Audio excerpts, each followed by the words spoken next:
This video will begin a series of short videos on research and writing for tax. The first thing that you need to know is where you're going to do your research. It's important to note that we use a specific database for our research. We don't just go online and do various research.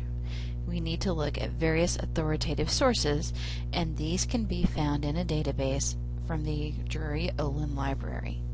So I'm going to minimize my screen here, and we're going to follow this link that I've put in this slide. And if you right-click and then go up to Open Hyperlink, it should take you directly to the Olin Library. Sometimes you have to log in, sometimes you're already logged in. It depends on if you're on campus or not. For instance, I'm filming this from off campus, so it takes me to the login screen where you put in your username and password, just like you do to access anything else on campus.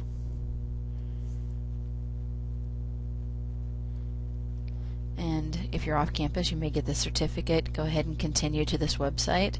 It's a trusted website. It shouldn't screw things up too much. And then go to this tab that says Search. You can dismiss this box. They've updated the website recently and they're just giving you some information.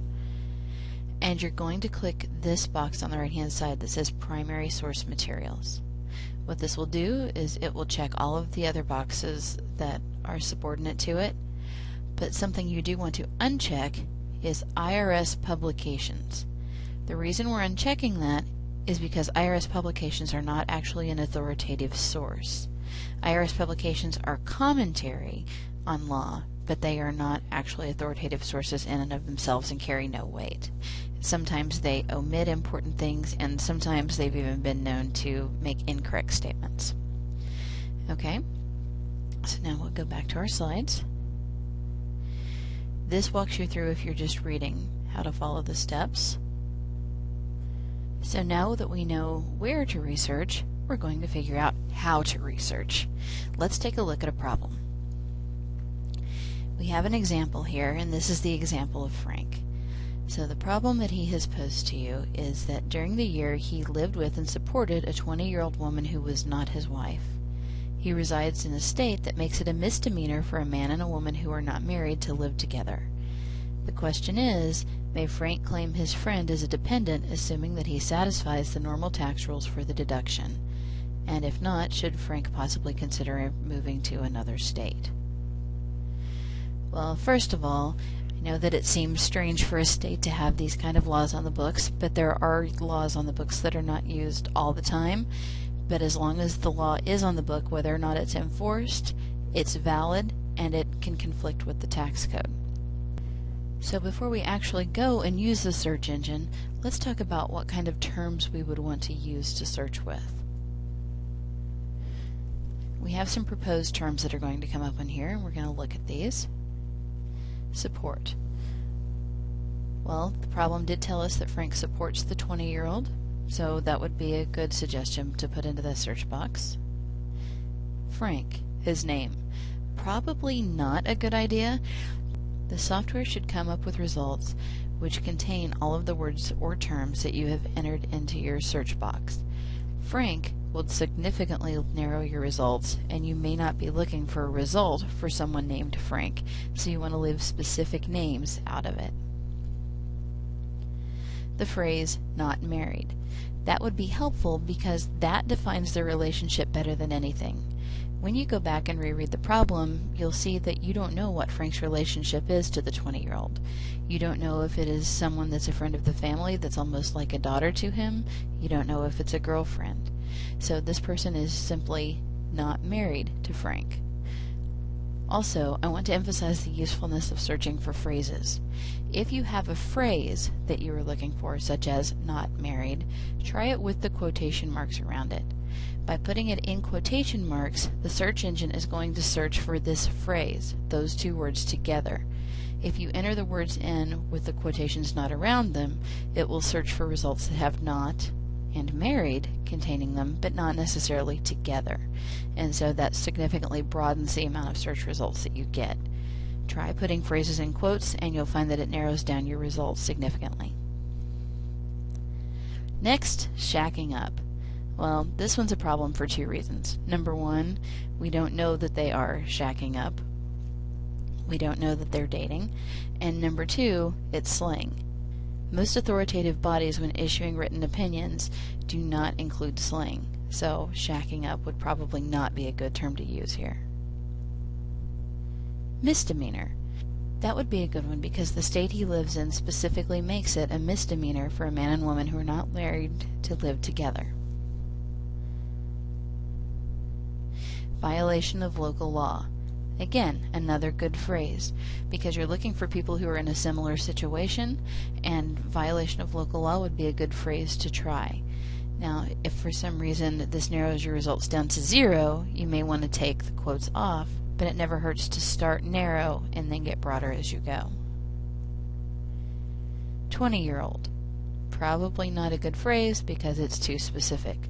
The cases that have come before this, or opinions that have come before this, may not have dealt with a 20-year-old.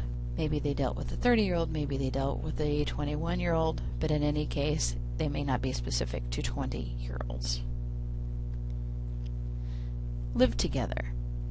You could always try it. It isn't a technical term, but you may have people who have lived together in the past, and the courts may refer to that arrangement as such. Again, you can always put search terms in, and if they narrow the results too significantly, you can always take them out or remove the quotes. Deduction. We certainly want to use that word because he wants to know if he can claim her as a deduction on his tax return. Dependency deduction, in quotes, even better. What it does is it takes the proposed term immediately above it and it makes it even more specific. And that's really what he wants to know. He wants to know if he can claim her as a dependency deduction. So now I want you to take a few moments and go into the search box that we just looked at, and I want you to enter those terms and any other terms that you think might be helpful, and see if you can narrow down the results and find a case or cases that apply. When you're searching, the best tip that I can give you is that you are always better to put in more terms than you think that you're going to need so that you can make things narrow, and then if you don't get any results, start taking things out, such as words, phrases, or just quotation marks. It's always better to start narrow with no results and get a little broader than it is to start with thousands of results and have to try to narrow that down. Well, hopefully you took that opportunity to do a quick search and to work on your searching skills. Let's see if you found a source that includes the right things. Does your source involve a case or an opinion on a situation where there were persons who were living together in violation of local law? And does the case or the situation that you're looking at feature a taxpayer who's trying to claim as a dependent a person whose relationship was illegal to the person trying to claim them? If it does, then you're on the right track. If your case does feature this, then it's probably one in the list found below. These are the most common results that we generally come up with. We will take a moment later on to discuss citation, but there's something important that I want to mention here so that you keep it in your mind as we go forward. If you notice that my citation does not look exactly like the one at the top of the piece of authority that you might have had, that's because the research database that we use will give you sometimes too much information, or it gives it to you in a different format. There's a specific legal citation format that you will need to use for your memos, and we will discuss and practice that going forward.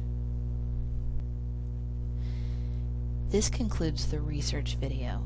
In future videos, we're going to talk about how to format a memo, how to format a client letter, how to actually cite authority, and what the various pieces of authority mean.